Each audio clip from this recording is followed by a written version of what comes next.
Starring in Taylor Swift's Gentleman Caller, Travis Kelce, just sparked a lot of outrage online, apparently, after he liked a social media post that featured multiple photos of you-know-who. Now, some are claiming he's outed himself as MAGA and, Well, liking anything involving Donald Trump is a crime in America today.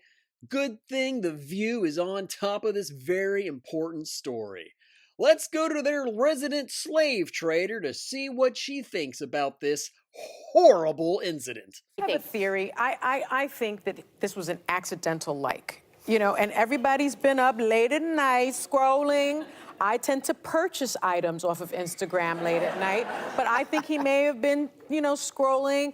Sage Steele was an important sports reporter on ESPN. They probably met through ESPN, and then he was like, oh, look at Sage. And then all the articles came out, and now he has unliked it because he was like, oh, wait.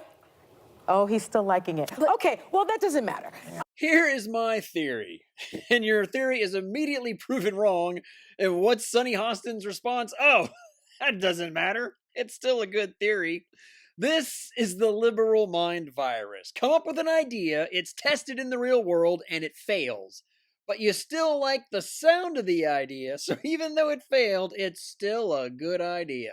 Like communism, defunding the police, chicks have cranks. All great theories, all total bullshit. After totally screwing up that story, The View wasn't done for the day. Nope, it's time to push some more propaganda and smear their favorite president, Donald Trump.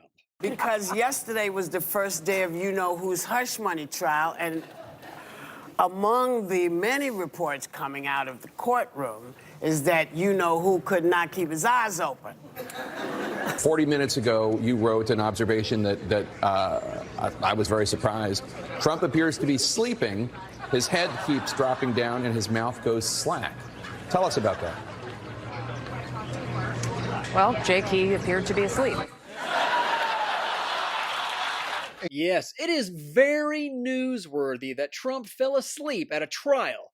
According to a lying journalist that hates Trump and works for a newspaper hell-bent on destroying him. Clearly, they are telling the truth. And both The View and Jon Stewart think it's hilarious, because that sort of thing never happens to Joe Biden. I mean, Joe would never fall asleep during an actual press conference in the middle of a conversation. I still believe that they will be able to find an impartial jury. They are never going to find someone that doesn't know about the former twice impeached loser president, right? They're never going to find that.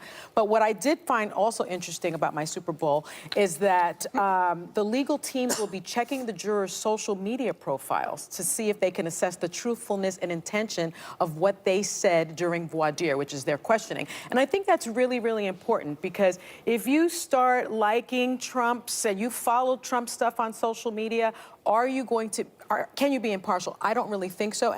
I noticed that you're only concerned about the bias of people liking Trump and had zero concern with people who hate Trump.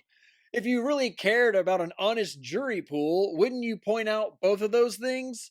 But you're not, because you're a scumbag and you are the problem, Sonny Hostin, you race-baiting, slave-trading sack of crap.